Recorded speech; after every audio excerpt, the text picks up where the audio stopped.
Good morning student, this is Vishal sir. और आज हमने इम्पॉर्टेंट टॉपिक लेके आए हैं, that is electric dipole in an external uniform electric field. और जो दूसरे तरीके से पूछा था एग्जामिनेशन में, torque on a dipole in uniform electric field. So dipole मैंने आपको बताया था, जो इक्वल एंड ऑपोजिट चार्ज रहते हैं, माइनस क्यू और प्लस क्यू, और उसके बीच का पर्टिकुलर डिस्टेंस 2L, और आप 2A भी ले सकते हो, कोई प्रॉब्लम नहीं है। और इसको डिनोट किया था मैंने P के साथ, P वेक्टर के साथ। वो होता है P is equal to Q into 2L। तो सबसे पहले डाइपोल को मैंने एक्सियल लाइन पे रखा था, फिर इक्वेटोरियल लाइन के ऊपर रखा था, दो आर्टिकल में। अब आज हम उसको electric field, uniform electric field में रखेंगे, यूनिफॉर्म इलेक्ट्रिक फील्ड में। अब electric field uniform means, electric field basically क्या होती है, force per unit charge. Okay, तो फोर्स पर यूनिट चार्ज, तो मतलब पर एक चार्ज के अराउंड जो भी फील्ड रहती है उसको बोलते हैं इलेक्ट्रिक फील्ड। यूनिफॉर्म का मतलब है कि हर एक पॉइंट के ऊपर जो इलेक्ट्रिक फील्ड की वैल्यू रहेगी वो सेम रहेगी। यहाँ पे यहाँ पे यहाँ पे यहाँ पे यहाँ हर जगह जो है इलेक्ट्रिक फील्ड की वैल्यू सेम रहेगी, उसको बोलेंगे uniform electric field. Non uniform means value जो है वेरी करेगी। देखिए यहाँ पे आपको अलग मिलेगी, यहाँ पे अलग मिलेगी, यहाँ पे अलग मिलेगी। तो डाइपोल को हमने जो है वो यूनिफॉर्म इलेक्ट्रिक फील्ड में रखना है। इस आर्टिकल को करते हैं, इंपॉर्टेंट है, ये भी बहुत इंपॉर्टेंट है। और लास्ट में आपको मैं इसकी ट्रिक बता दूंगा, सारे जितने भी आर्टिकल किए थे हमने, इक्वेटोरियल, एक्सियल लाइन और ये टॉर्क और डाइपोल, इनको याद रखने की ट्रिक बता दूंगा। तो सबसे पहले हम एक डाइपोल ले लेते हैं। डाइपोल यूनिफॉर्म इलेक्ट्रिक फील्ड में रखेंगे उसको। तो यूनिफॉर्म इलेक्ट्रिक फील्ड का मतलब मैंने क्या बताया था कि जो फील्ड है वो यूनिफॉर्म रहेगी, हर जगह जो है वो वैल्यू सेम रहेगी। ध्यान से देखते जाएं आप, आर्टिकल आपको समझ आ जाएगा। तो यहाँ पे डाइपोल को रख लिया मैंने। ओके, ये यूनिफॉर्म इलेक्ट्रिक फील्ड है, ये क्या है आपके पास, यूनिफॉर्म इलेक्ट्रिक फील्ड। ओके, और इलेक्ट्रिक फील्ड ये यहाँ से यहाँ वेरी करी, पॉजिटिव टू नेगेटिव। और डाइपोल को मैंने यहाँ पे रख दिया। अब डाइपोल लेने जा रहा हूँ मैं, ये रख दिया डाइपोल, बीच में कहीं भी आप रख सकते हो, ये लो, ठीक है। ये रख दिया डाइपोल, पॉजिटिव और नेगेटिव चार्ज वाला। तो इस तरफ ये फोर्स लग रही है, ये मान लो मेरे पास है माइनस क्यू और ये है प्लस क्यू, ठीक है। और ये पॉइंट आ गया ए, ये आ गया बी। सो ए बी जो है वो डाइपोल है, जिसकी लेंथ आपको पता है कितनी है, जिसकी लेंथ होती है 2L। ओके, ठीक है। तो यहाँ पे पॉजिटिव के ऊपर, पॉजिटिव चार्ज के ऊपर फोर्स लग रही है, इसको मैंने F से डिनोट कर दिया। और सिमिलरली नेगेटिव के ऊपर भी फोर्स लग रही है, F नेगेटिव। ओके, तो निकालते हैं अभी। हाँ, ये इलेक्ट्रिक फील्ड के साथ किसी एंगल के साथ है, देखिए थीटा, ये सारे थीटा थीटा थीटा ही हैं, आप जो मर्जी ले सकते हो। ओके, तो यहाँ पे नेक्स्ट करेंगे हम कि फोर्स निकालते हैं। ओके, जो आपके पास डाइपोल रखा है हमने यूनिफॉर्म इलेक्ट्रिक फील्ड में। ओके, अब यहाँ पे फोर्स पॉजिटिव चार्ज की वजह से, फोर्स नेगेटिव चार्ज की वजह से, ये निकालेंगे। चलिए चलिए चलिए, क्या निकलता है, तो force due to positive charge F is equal to Q E. ये कहाँ से आया, मैंने क्या बताया था, इलेक्ट्रिक फील्ड इंटेंसिटी क्या होती है, electric field intensity is equal to force per unit charge, ये रहती है, ठीक है। तो यहाँ से F की वैल्यू कितनी आ जाएगी, E into Q, Q into E, कुछ भी लिखो आप। ओके, तो ये आ गई ड्यू टू पॉजिटिव चार्ज, ये क्या है, जो एक्सपीरियंस कर रहा है फोर्स। ओके, अच्छा डाइपोल। अच्छा, नेक्स्ट है आपके पास, और force due to negative charge, ये है due to positive charge, positive Q. और ये किसकी वजह से आएगा, force due to minus Q charge, negative charge कितनी रहेगी, F is equal to minus of Q into A. Okay. अच्छा, अगर आपको यहाँ पे नेट फील्ड निकालनी तो मैं इसको F1 ले लूँ और इसको क्या ले सकता हूँ मैं F2 डिफरेंट करने के लिए। तो यहाँ पे क्या निकलेगी, अब निकलेगी देयरफॉर द नेट फोर्स क्या आएगी आपके पास, जो इलेक्ट्रिक डाइपोल के ऊपर लग रही है वो आ जाएगी F नेट टोटल। वो कितनी आ जाएगी, F1 प्लस F2। तो यहाँ पे F1 की वैल्यू कितनी है, F1 की वैल्यू है QE और प्लस F2 की वैल्यू माइनस QE। तो ये कितना बन जाएगा, QE minus QE which is equal to 0। तो यहाँ से एक पहला कंसेप्ट हो गया, कौन सा, कि net force on an electric dipole in a uniform electric field is 0। ठीक है, बहुत इंपॉर्टेंट है ये लाइन बहुत ही इंपॉर्टेंट है। क्या बोला, therefore the net force on an electric dipole किसमें, in a uniform electric field is 0। ठीक है, नेक्स्ट फिर बोला भाई इसमें क्या है कि आपके पास मतलब फोर्स तो 0 आ गई यूनिफॉर्म में, बट क्या है कि यहाँ पे एक नेगेटिव चार्ज है, नेगेटिव, यहाँ पे पॉजिटिव ऑपोजिट चार्ज है। तो ये फोर्स लगा रहे हैं डिफरेंट डायरेक्शन में। तो ये क्या करेंगे, यहाँ पे एक कपल प्रोड्यूस करेंगे, मीन्स ट्विस्ट प्रोड्यूस करेंगे।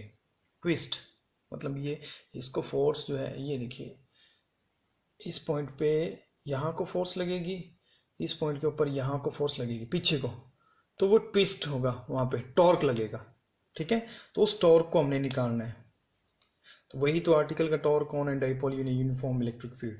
फोर्स तो मेरे पास 0 आ गई, नेट फोर्स 0 आ गई। ये बहुत इंपॉर्टेंट जो है आपके पास लाइन है कि net force on an electric dipole in uniform electric field is 0। अब हम निकालेंगे टॉर्क कि इसके ऊपर जो ट्विस्ट मिला और टॉर्क मिला वो कितना मिला। तो ठीक है, उसको निकालते हैं।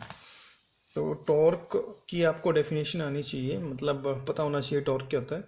सो torque is R cross F means force और परपेंडिकुलर डिस्टेंस।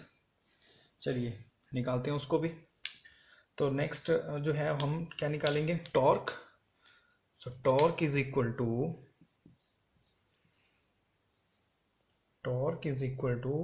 इसको डिनोट करते हैं टॉर्क के साथ, which is equal to R cross, मैं लिख देता हूँ magnitude of either force multiply by perpendicular distance. अच्छा, यहाँ तो परपेंडिकुलर डिस्टेंस मुझे दिख नहीं रहा है, तो बना लेते हैं हम।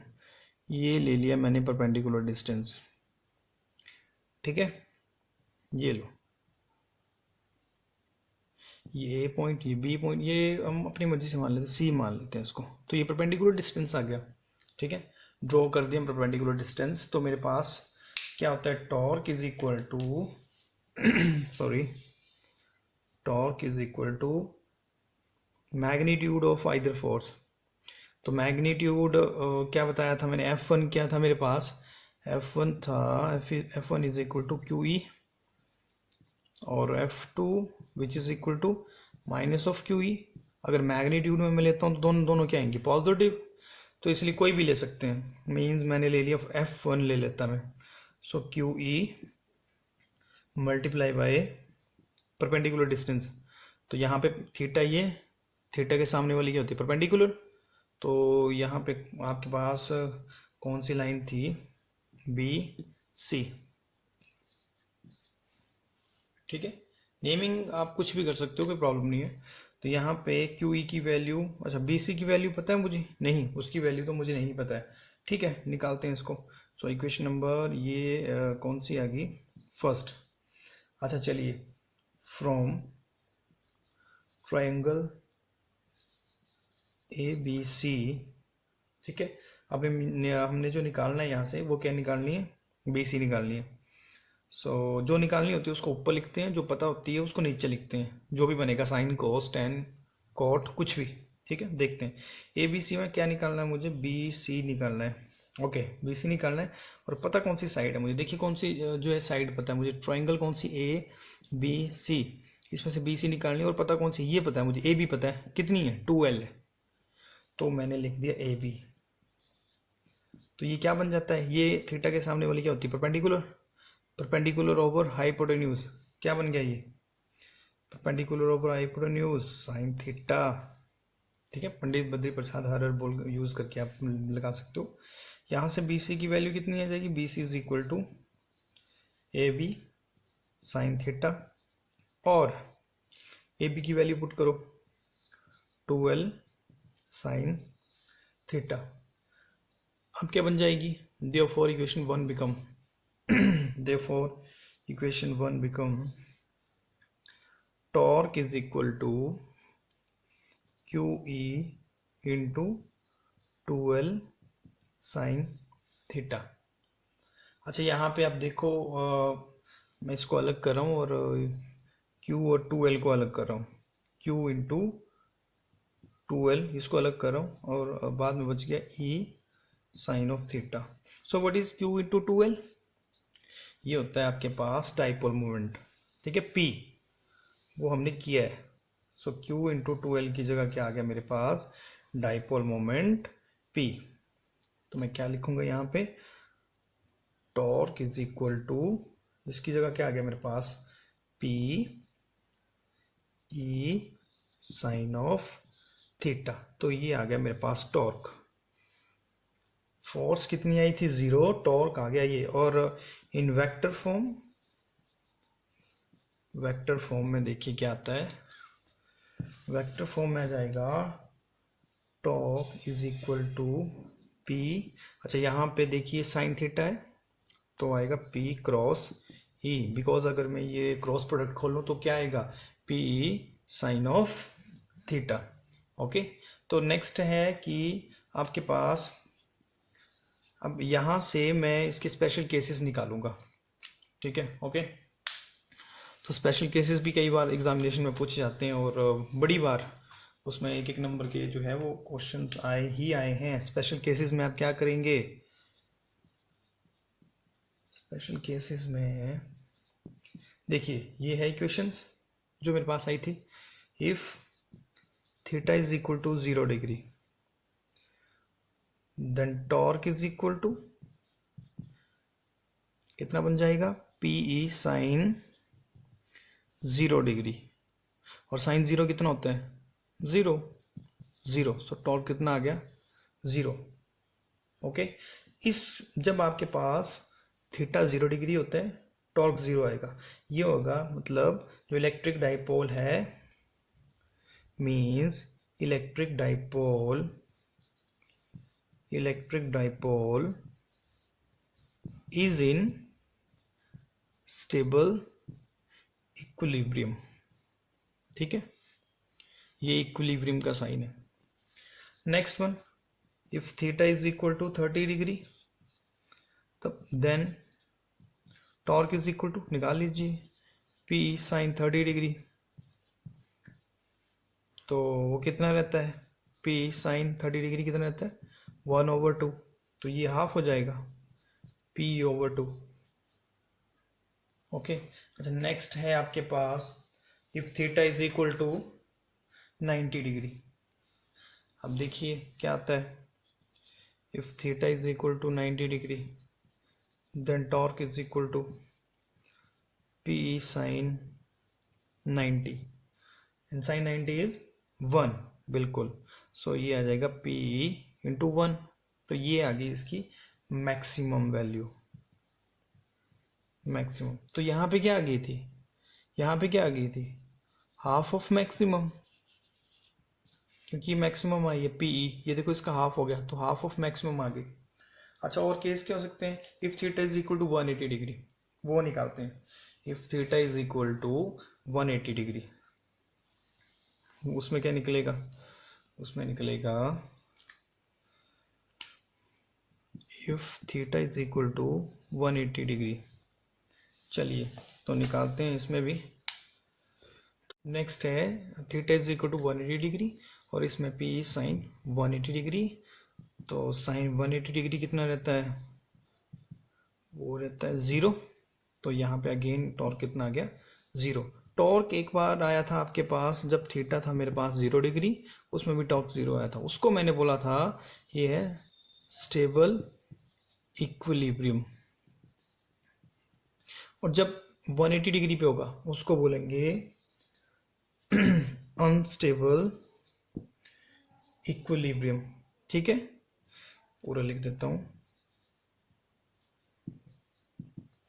इक्विलिब्रियम।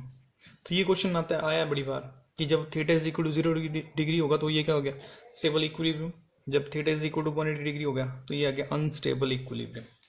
ओके, अब मैं नेक्स्ट आपको जो है वो उसकी ट्रिक्स बताता हूँ याद रखने की, कैसे आप याद रखोगे।